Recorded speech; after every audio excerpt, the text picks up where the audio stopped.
rise with the sun. Step 2, get some good, some food in you. Step 3, think real hard about what you want to be. Step 4, everybody just do your thing. Wake up, today's gonna be a good day. Wake up, today's gonna be a good day. Wake up, today's gonna be a good day. Wake up, today's gonna be a good day. Wake up, today's gonna be a good day. Wake up, today's gonna be a good day. Wake up, today's gonna be a good day. Wake up, today's gonna be a good day. Yo. Set your affirmations, aspirations. I got shit to do, the aftermath of preparation. Good food, good mood, blood in circulation. One step at a time, yeah, that's how you make it. Set a goal you control and the steps you take them. I try to pick one thought, have some concentration. And if I make a mistake, it's called education. I try to do this every day, call it replication. Wake up, today's gonna be a good day. Wake up, today's gonna be a good day. Wake up, today's gonna be a good day. Wake up, today's gonna be a good day. Wake up, today's gonna be a good day. Wake up, today's gonna be a good day. Wake up, today's gonna be a good day. Wake up, today's gonna be a good day. So life ain't easy, yo, I think there's a reason, though. Ups and downs, just like every different season, yo. Sometimes I'm high, other times I'm barely breathing, though. I always gotta fight and hide from the demons, yo. Negative thoughts are poison, they rot. Head full of flaws, so here come the clouds. They'll never stop unless I can swap all the bad for the good in my head when I'm lost. Yeah, so I'ma fake it till I make it. Positive thoughts are overtaken, I got patience. One day at a time is how you operate a cadence. A flow, you grow, you show yourself a foundation. Stay away from all the shit that causes temptation. I know that I like to do it cause it's sensation. I live my life in my head like a narration. Don't expect greatness, do my best, man, I'll take it. Wake up, today's gonna be a good day. Wake up, today's gonna be a good day. Wake up, today's gonna be a good day. Wake up, today's gonna be a good day. Wake up, today's gonna be a good day. Wake up, today's gonna be a good day. Wake up, today's gonna be a good day. Wake up, today's gonna be a good day. Wake up, really gon' rise with the sun. Step 2, get some good, some food in you. Step 3, think real hard about what you wanna be. Step 4, everybody just do your thing. Hi, Bullhorn Betty. Thank you for my shirt. Welcome to the Bullhorn Betty Kids Club.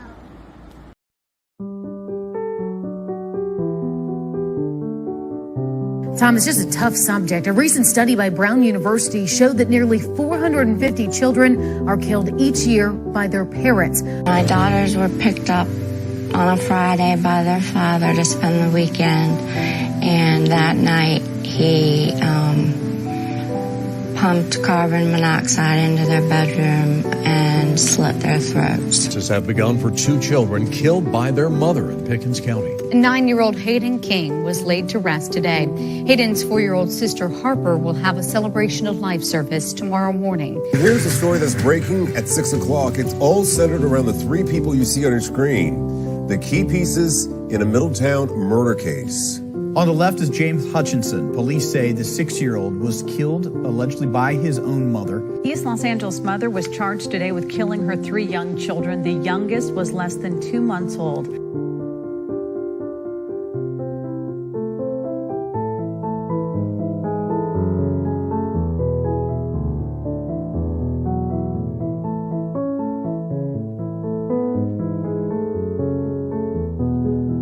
At 6 with breaking news. Good evening to you, friends. Greg Merriweather along with Elizabeth Vow. Our top story today, that precious little 2-year-old right now. 2 people are facing charges accused of murdering little Nevaeh Allen. Investigators found the 2-year-old dead in Mississippi after several days of searching. One of those blamed in her death, the girl's mother, Lanaya Cardwell.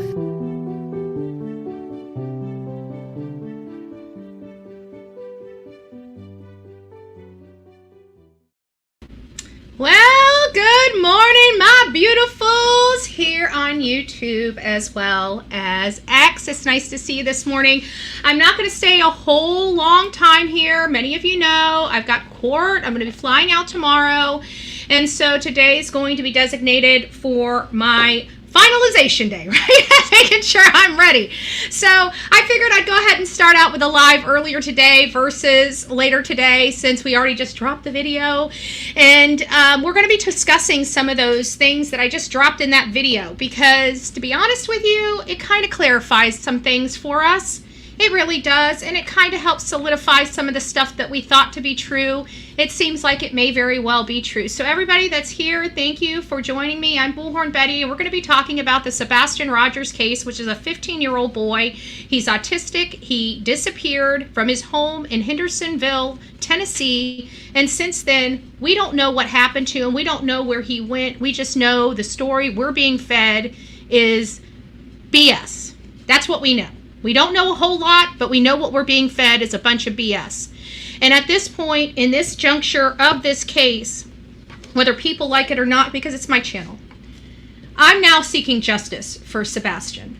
I'm going to be going out there and searching for him, but from here on out, we're going to be having justice for Sebastian as our hashtag as we start proceeding the rest of this case. And that's because that's how I truly feel. And it's about, how I feel. If you guys feel differently, you're more than welcome to express it, but that's the way I'm going with this now. We're going to be having justice for Sebastian everywhere. Everywhere. Good morning, Southern Grammy. It's nice to see you. Southern Grammy is back home. Yay! Our beautiful Southern Grammy. We love Southern Grammy. Southern Grammy. Just a beautiful soul that wants to make a difference. God bless you. Amanda, it's nice to see you. Laquita, hopefully I said your name right. I butcher people's name. My Hooked on Phonics is broken. You find out there very quickly. I'm sorry. Frankie, Akita Lover, it's nice to see you. Teresa, Deborah. Ooh, we got a Robin in the house. Hi, hey. 35 does, Gigi, GE Girl, it's nice to see you. Casey, Sasha, Life Unscripted, Deborah, it's nice to see you all. If I missed you, Thomas, it's nice to see you. I love your statement. Children are not disposable, even special needs one. CP and KP TikTok. Amen to you. Amen to you. We're tired of the BS. For those that are here, let's go through a lot of the discrepancies that we heard and correct me if I'm wrong. Okay, correct me if I'm wrong. We learned about this case. We didn't learn about it right away. He disappeared on February 26th. I honestly believe that we started hearing about this case maybe February 29th. We were all focused on the Madeline Soto case. We heard about him, but we really didn't start looking under the hood until, I don't know, about February 29th, going, did we have February 29th? I think we have February 29th this month. It might have been March 1st. About the time that we learn about this case, Riley Strain is going on. We're all focused on Riley Strain at this moment. And even though we're passing around Sebastian's face, we didn't really pay a whole host of attention to him. It was kind of chill, right? It was kind of chill. But we had such a huge cavalry that came in for Riley Strain. They were like, hey, everybody's in town. Why don't you guys go down just a little bit? I think it was like maybe an hour away and go help out in that case. And people are like, you know what? We're here. Let's do it. And so they went out there and they started helping out. And then all of a sudden, it's like hell broke loose. People were being followed. People were getting threatened that they were going to be sued. Seth and Chris's, behind the scenes stuff kind of boiled over. And Chris is threatening Seth for that they're making him look bad, and we're going to be, they're wanting to sue him over the stepfather telling the biological father, "I'm going to sue you for your Cash App to raise money to find your own biological son." Like, I wanted to smack the stupid off of Chris Proudfoot. I really did. But either way, that's where we're at. So when we started going back, we're like, okay, why is this madness going on in this case? It's a missing autistic 15-year-old boy. We're all like, why so much drama? And then we start looking into the case. We start looking at their interviews. I'm like, what's wrong with these parents? Something, we're looking at that first interview and we're like, something ain't right with these parents. We don't know what it is. We can't put our finger on it, you know?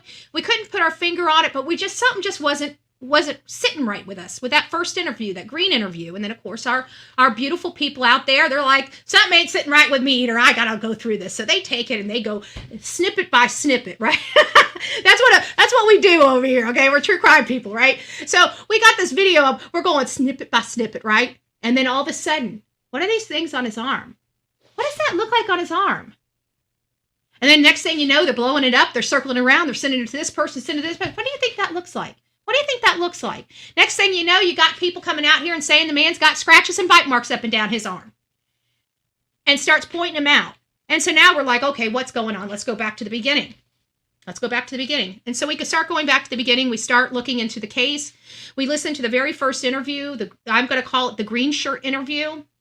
The green shirt interview, basically Katie said that, she talked about this amazing, beautiful day that they had. Actually, why don't we just listen to it? Why do I need to describe it? Oh, that's right, because we're opening the phone. So let me, I don't want to play all this stuff because it just drags our time out and I don't have the time today to do that. But basically what she said in a nutshell on this green shirt interview was that that her and her son had an amazing day. They went out, they were at BJ's, he got this colossal popcorn, they got a whole bunch of snacks, and the snacks needed to be put away because, the boy needs snacks. I don't know why that whole, it was, I gotta fast forward that part. I don't know what it is about the snacks and the way she says it, that just, it's like a pet peeve. It's like nails scratching on the chalkboard, It's just something about that. So still, Sebastian, she's still not begging for, exactly, she's not begging for, but let's just get back to it. So she tells us that the first interview, she didn't even talk about the snacks. She just basically said they went out to BJ's, then after BJ's, they went to the bowling alley, went to the steakhouse, and came home. He went to bed at 9. She was on the phone with Chris. She was reading her book. She was studying for her school. She was falling asleep on Chris, and Chris told her on the phone, go ahead and go to bed. You need to go to bed, honey, blah, blah, blah. And so she turns off the phone and goes to bed. And she wakes up around 6 o'clock, as she always does, and went into Sebastian Rogers' room, and he wasn't there. And she's like, oh my gosh, I can't find my son, right? So she calls Christopher Proudfoot within 3 minutes. Specifically, she says within 3 minutes, she's on the phone with Chris Proudfoot. I can't find our son, honey. I don't know where he is. And so he's like, well, did you look here? Did you look here? And she even says, I even went to the kitchen to see if he might be making himself something, right? So none of us are the wiser.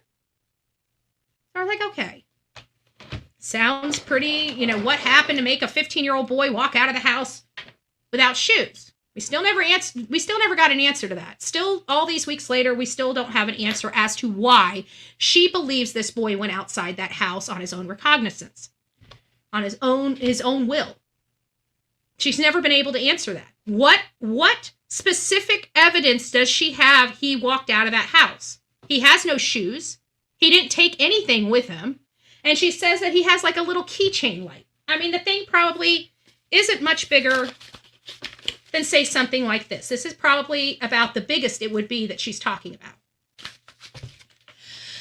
So we start looking, and then comes the hands. They're getting beat up because, people out here deal with this all the time. We smell BS a mile away, and obviously people were picking up on the BS stench of the Proudfoot. So they did this. They didn't want to put their face on camera because the behavior panel just did their episode on them.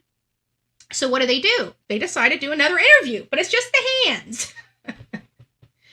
And you can kind of see them like it looked like her knuckles. We needed to watch the hands. We'll do it another time. We'll do it when I get back from Illinois. But we need to watch that. Now, her knuckles, I remember seeing them, and they were almost white. Like white knuckles. And I think it was because they were so nervous getting that interview. But you kept seeing them like kind of squeeze, and her hands move a little bit, and all this other stuff. But they only had the hands interview. And they basically basically told the story over again, as they did in the green shirt interview. But then what happened is Chronicles of Olivia was out there at Riley Strange. She happened to hear about this other boy that was missing, and she really, truly just wanted to help get his name out there. She meets these people. She tells me that they were the nicest people in the world. Their house was clean. They looked like great people. They were nice. They were attentive. They were kind. You know, we had that issue where he said he didn't like hip hop, and it kind of gave us that racist vibe. So I asked Olivia, I said, how did Mom feel about this? You know, what was the thing? She said they were the nicest people in the world. Had nothing bad to say about them. Would never imagine in a million years that this family could or would be responsible for harming a child. They seemed very kind and genuine and nice. That's what she told me. I'm not going to lie to you. I'm not going to tell you what she didn't tell me. She would never have thought this. And so I let her know. I said, you realize they lied in your interview. And she's like, what do you mean? I said, well, we never heard that they were driving around. We never heard that she left the house. As a matter of fact, in the very first interview, that green shirt interview, they specifically said that he doesn't typically go out. And now all of a sudden she's driving around a community and going to a school when she told us she never left the house. Like almost specifically told us she never left the house. And then now she has. So I don't like any of that. That right there is glaring problems for me. It's glaring problems for you. We all know in our gut, this story does not make sense. And every time we come around, they're changing it. Why? Because in my opinion, law enforcement's asking them questions. Think about what Seth just said the other day. He hasn't really been hearing from law enforcement, but he knows they've been communicating a lot with Chris and Katie. So they're going back and forth with Chris and Katie. Every time they give them a story, they go out and verify that story to be true and accurate. If something is not right, they go back to him and say, hey, well, what's up with this? And every time they do that, it just probably so coincides with an interview that they agree to have. Because it's always at those interviews that they agree to have that they interject new information to the public to cover their ass from the lies that they told. In my opinion, allegedly. Right? We also talked about Chris and his time at work and all this other stuff, right? Well, on this Facebook group, which I'm assuming that most of you guys are already a part of, is the mysterious disappearance of Sebastian Rogers. It's got a large following. There's a lot of people in there that are giving their perspective. One of the reasons why I like it, because there's so many people that have an opinion, and their perspective is much different than mine. One lady was in there and said, I don't mean to ask a silly question, right? And I'll pull this up on my phone. I may have to take the background off here. But let me take my background off now, and I'll show you this.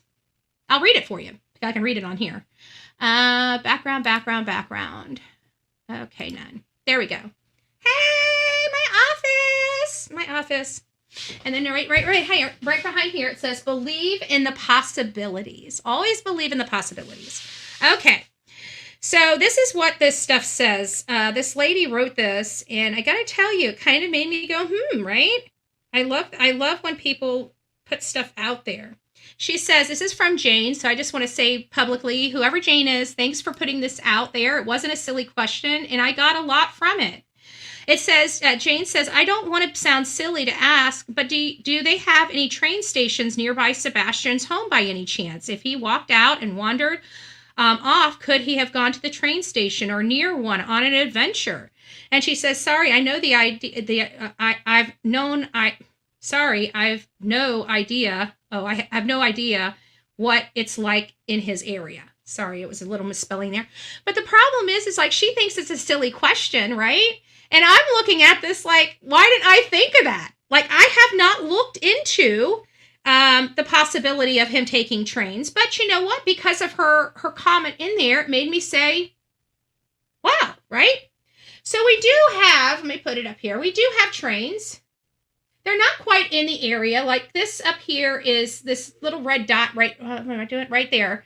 That's the Hendersonville area. And as you see, the best stuff, the trains are all on the outskirts. So I don't know how far away from this it is from their house, but it seems like an awfully long walk. And so I was looking at maybe transit, is it possible that they have some transit stations that he can just get out of the area, just like your regular transit bus stations.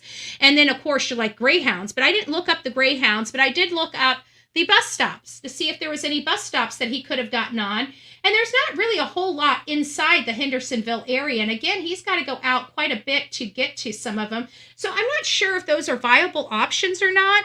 But I just thought it was really interesting because this poor lady thinks that she's asking a silly question. And I'm thinking, why didn't I, if it wasn't for her silly question, I wouldn't be looking into those aspects. So there are no silly questions. There are no dumb questions, and there are no dumb answers when it comes to this stuff, because we're trying to figure out what happened.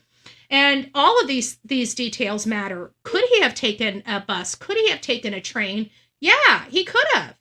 And it's something that we haven't looked into, at least me personally. So now I'm able to look into another avenue to find out if it holds water or not. It's amazing to me. And this is all, this person here, I doubt has a channel. I doubt she's a cyber sleuth. I doubt she, she's just a person that cares about the case, that's just thinking about it and hooked in it like the rest of us are. And I'm very thankful for those. So if you guys have any ideas, you guys have any of those silly questions, or, let me know what those silly questions are, because I can guarantee they're probably not silly to me, So we're going to open up the phone line. Let me go ahead and get my background on so you guys can see the number. Give me a second. All this fun stuff I got to do. All this fun stuff I got to do. There we go. So there is the phone number right behind me, 724-249-6140. Oh, Mama Shellbell, it's nice to see you, love.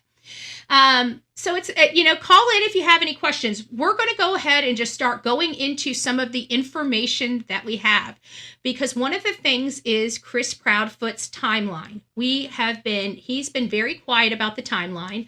I went through some messages, guys, and he's complaining because people are wanting to know where he has a statement in here about his security cameras, and he refused to answer. This was early on in the case. He refused to answer whether he had cameras on the house or in the house, citing, of course, security reasons for not enlightening us on his security activities. Chris has got an answer for everything, right? Everything is a violation of something, right? You got a missing kid, dude. You have no privacy if you haven't noticed, Mr. Proudfoot. None. Your privacy is gone. You know why? Because you lost a boy. That's why. Don't make me get Judge Judy. Knucklehead. So we find out that Chris Proudfoot possibly, let's go ahead and read all this because I took screenshots of this too. You guys know our beloved Evil Exist, right? We love Evil Exist. I love Evil Exist. I don't know how many people here, put a show of raise hands if you guys know of this creator called Evil Exist. Okay, I love Evil Exist. I think she's beautiful. I love her work. I've loved her work for years. I've been a faithful subscriber to Evil Exist literally since the day I have been on YouTube. I love Evil Exist. I love just the explanation, the short bites, the bursts of information. I love it. So this is one thing that they collected and put on this latest. It's called, if you guys want to go over there and watch it in its entirety, it's called Christopher Proudfoot, Co-Worker Speaks. And he has, or Evil Exists, which is Emma. She has some screenshots from the friends. And this is what it is. So Thomas is a person that apparently works with Christopher Proudfoot. I don't know if he's with the same company, if he's a subcontractor. I don't know. But apparently this Tom guy, he says, I'm working at St. Jude's. CP was operating the crane for us on February 26.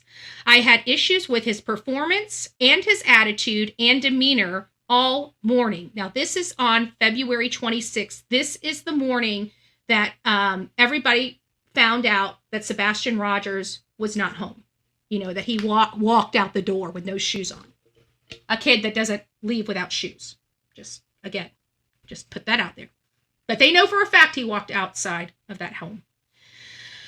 So he had demeanor issues, attitude issues, performance issues all morning, so bad that this guy requested him to be removed. Remember, we were told by Chris Proudfoot that he had to wait for somebody to relieve him so he could go home. That's not what's being said here. He displayed crappy crappy employment behavior, so much so they basically said, you know what, F you, go home. We're tired of your crap. That's what we're hearing. So then the next thing is, when did he leave? Because I brought up him coming home after 1 p.m. when his child was missing seemed really long. And everybody's like, well, he didn't leave right after that. You know, I thought he was on the road by 7:30. And everybody's like, no, he wasn't. And I thought, well, that's kind of odd. Well, this right here kind of bodes in that timeline, because he would have been arriving at home around 1 if he left by 10, 11, 12, 1, right? So it was about 9:30 to 10. He would have been kicked off that job. They also said that they did not start work that day until 7 a.m., which is another theory that I had, if you guys recall. I said, I don't see where he could possibly start work at 6 o'clock in the morning, that it's most likely 7 or after. I don't remember when I said that. I just remember having several conversations about that at some point. So now we're getting kind of clarification that Christopher wasn't on, let's put this in perspective, because we know we have been lied to from the gate. And that's what really ticks me off. That's what really angers me. Like, I'm a person, if you just tell me the truth and it's bad news, I will be angry. I may even raise my voice, but I respect the fact that somebody just told me it up front. When you lie to me, it frustrates me.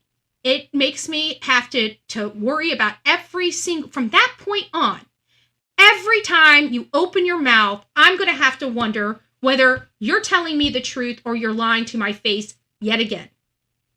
Chris has lied to us over and over and over again. He told us that he was on that crane when his wife called him at 6:03 in the morning. We've got people corroborating information with us that says he did not get on that crane to 7. That means the whole entire conversation, if that information is accurate, true, and correct, that means Christopher Proudfoot was never on the crane the entire time he was speaking to law enforcement and his wife that morning. He didn't get on that crane until after that was done. Now, that blows my mind. That absolutely blows my mind.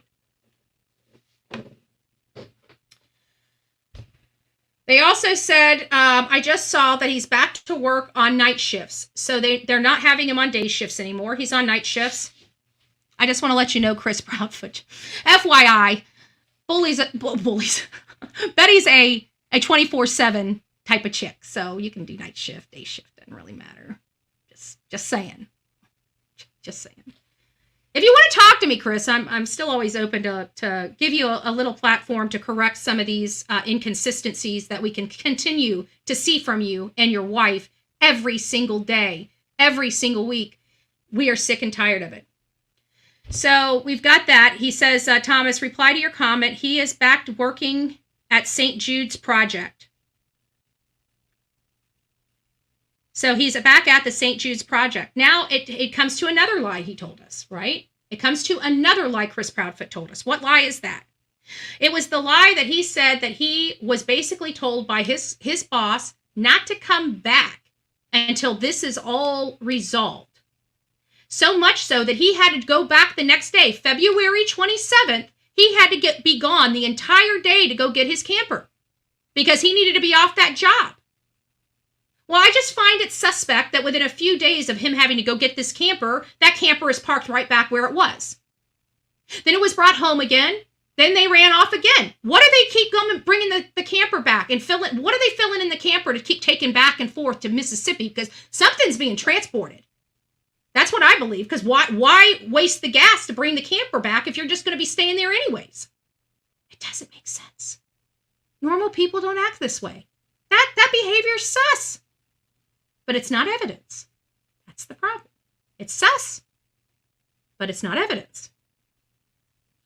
And so this is the last one I've got. It says, that is interesting to know he's back at St. Jude's now. And Thomas writes back and says, unfortunately, I saw his truck. Yeah, and they say, yes, unfortunately. So I don't think he's liked by his peers. Call me crazy, but It doesn't sound like his peers that he works with are really gelling with him, just to let you know. And so this guy says, yes, unfortunately, I saw his truck in the parking lot this evening when I left work. So we got confirmation as to why the truck's unhooked from the camper, why we never see him leave. It's because we're checking on them during the day, not at night. Where's Katie? Did Katie go back home, or is she staying in the camper all by herself at night? Seems a little scary when you got a lot of boogeymans coming after you guys. Just saying. Just saying. I don't know if I'd be in a camper all alone, Katie. Not with us crazy people out here. Good Lord. We wouldn't want you to get those death threats. Those non-death threats. Those imaginary death threats that you've probably been getting. Actually, I don't know whether they've been getting death threats or not. I'm not going to allege one way or another. I do know that this world is crazy, and the probability of them having disgruntled and angry people calling them, yeah, I can see that happening. I can definitely see that happening. Well, good morning, beautiful. I hope you're doing well. Smiley says, ever notice how nobody is coming out good that knows them saying good things? You know what, Smiley? I got to be honest with you. I was just talking about this yesterday, right? I was bringing up one of my videos. I was bringing up about Quentin Simon. Remember BJ's crazy redneck friends that, were Billy badasses? They just didn't know I was about as redneck as they are. Come get you some. No, I'm just joking. But seriously, I was joking about it because, her best friend came out and, tried to act like she was she wasn't close enough to hit us. But that thing. And so I was teasing him. I'm like, where are their ride and dies? Like, where are their friends that's going to be getting in a truck and be willing to hit Bullhorn Betty? Where are they? I'm sorry. I didn't want to almost get hit by a car. I really didn't. I don't want anything happening to me. But damn, what a good friend, right? I want a friend like that. You need a friend like that. You know what I mean? We don't have that with the Proudfoots. We don't have that with the Proudfoots. Where are their friends that are willing to get in a truck and run over some protesters? That's what I like to know. Where are they? Chris, doesn't sound like you warm up too well to people. I've got a couple friends that get in a truck. I'll tell you that. I'd probably be surprised about at least one or two of them that'd probably get in the truck for me, but I got friends. I got friends. Whiskey Tango says, yes, I've been looking since the first day, missing for any friends or family to come out and speak. I know, that goes to the mattress. The only thing that I've gotten that anybody's done that went to the mattress for the Proudfoots is when I dogged him on his finances, and he imitated his neighbor to tell me how wrong I was about his finances. Like, he doesn't understand. Like, I know typing behavior. I know speech pattern. I mean, it was Chris. It was Chris. And then the sweating bullets in the labs live the other day. I was in the lab. He probably couldn't even see me because there was like 1,700 people in there. It was like crazy. It's just going wild. And somebody was just in there giving him hell. And so I'm like, who's because the lab, Josh never really gets frustrated. He's not like Bullhorn Betty. He's a nice guy. He likes to, coddle people a little bit, but he's strong and rough when he needs to be too. But he's in there and he's kind of feeling a little pressure because there's people beating him up over talking about this case. So I'm looking at this, and when I look at it, it's a person by the name of Sweating Bullets. And it's the same pattern that's in my chat as a Anna or Hannah or whatever, neighbor, Nash. His neighbor or something. I don't even know if there's a Nash that lives in the area. Probably shouldn't use your real name because I'll probably knock on your door to ask you if that post is true, just saying. But he does that. He went in there. I put popcorn in there and I said, does anybody believe that Sweating Bullets is Chris Proudfoot, like equals Chris Proudfoot, and the popcorn emojis? Because I'm sitting there saying, this has got to be Chris. This has got to be Chris. I'm going up. I'm looking at all the comments that are for Sweating Bullets, and I'm reading them. Damn, this sounds like Chris. So I keep going down, and I finally start calling him out. I'm like, Sweating Bullets, are you Chris Proudfoot? And next thing I know, I hear like this Sweating Bullets just disappears. You don't hear him bitching or arguing or anything. He just poofs, is gone. And I'm like, probably was really Chris Proudfoot. I'm sorry, but I was kind of waiting for him to say, "I'm not Chris," blah, blah, blah, blah, and start chewing me out, and I didn't even get that. The person just went away, and I'm like, maybe it was Chris. But it sounds like he's in all these chat rooms, and it's worrying me because if he's having to do all that work himself, he ain't got nobody helping him. And if he got nobody helping him, he's got no friends.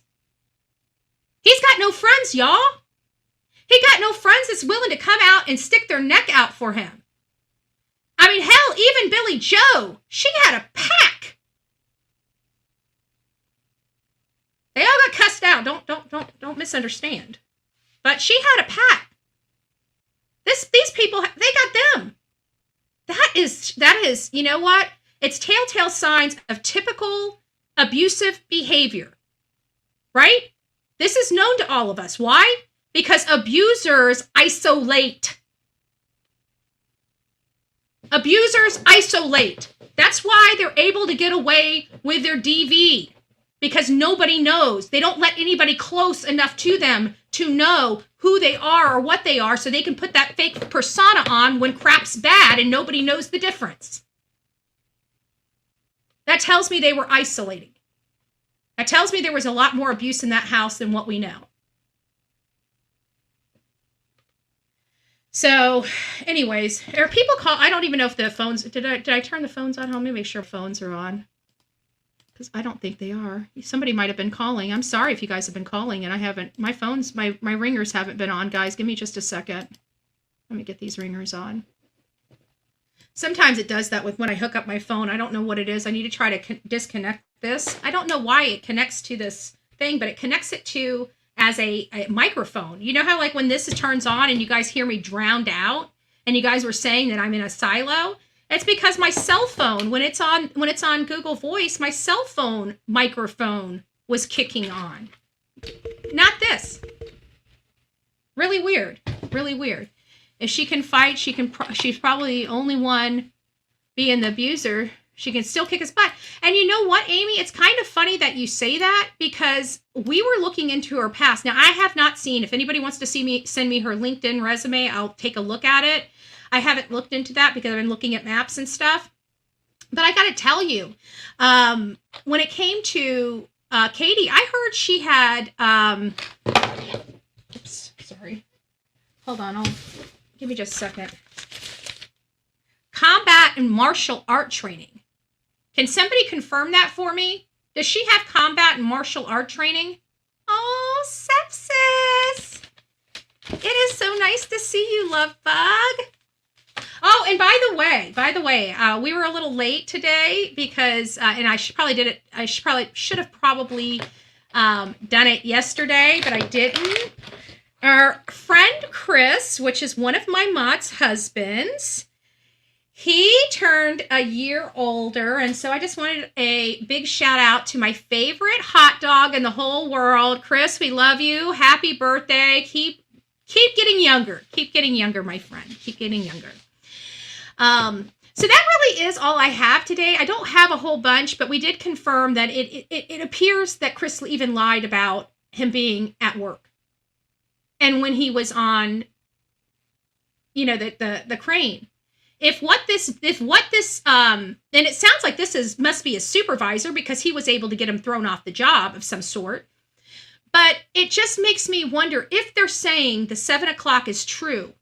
That means Chris, the whole entire time, he was on the phone with Katie.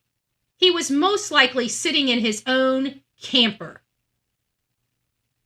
Because he didn't have to even be to work until 7 a.m. I'd like to know when he actually arrived at work, if he was there on time or if he was running late. We know he was in a bad mood. We know he was in the bad mood, so much so that they kicked him off the job between 10 and 11, which is why he got home so late that day. So there must have been a lot of contention there. And then Chris wants to go back the very next day and get his camper from a third party. Like I thought it was on the St. Jude's property. You know, some people, they do have people that sleep on those construction sites if they're shut down at night to make sure that nobody, you know, messes with their equipment, steals supplies, you know, goes there and stuff like that. So they do have people that just they'll let stay on there and trailers or campers or something like that to keep an eye on things. So I just naturally thought that was the situation at hand when it came to Chris Proudfoot. I thought he was there on campus. Come to find out he wasn't. He was in a third-party campground that he was paying separately from them. And even if he wasn't, he could have called them in and said, here's my credit card. I can't come back and get my camper. The camper has some value to it. I don't know what the value is. I really, truly believe he used that to store Sebastian somehow, some way. I feel like it was used to transport evidence somehow, some way. I don't know why, but he's the one that signaled this camper was important. And the reason why I'm looking at it as it's important is because he's the one that made it an important factor, because he stopped everything he was doing while his son was missing. His boy, even though it's a stepson, he calls it his boy, right? To all of us. His son is missing, and his camper was so much more important than the missing child. So he made it a point for us to look at that camper. He made it a valuable point. So that's where I'm at with that. So I don't know what's going to happen. Maybe we get some good news. Maybe we don't. But I hope we find Sebastian. If anybody can get a hold of Seth, if he has an area that he can't get to, if he needs resources, all he's got to do is ask. I'm telling you, he's got a huge army of people behind him, people with huge, huge platforms, willing to help. Absolutely 100% willing to help him. Whatever he needs, we're here. You need a boat? We'll get you a boat. You need a semi? We'll get you a semi. You need scaffolding? You need to climb a wall?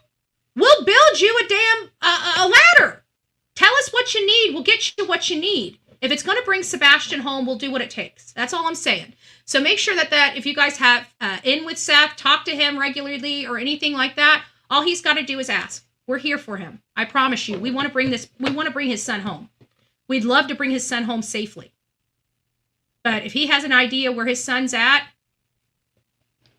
we'll upend the earth to find him. I can tell you that.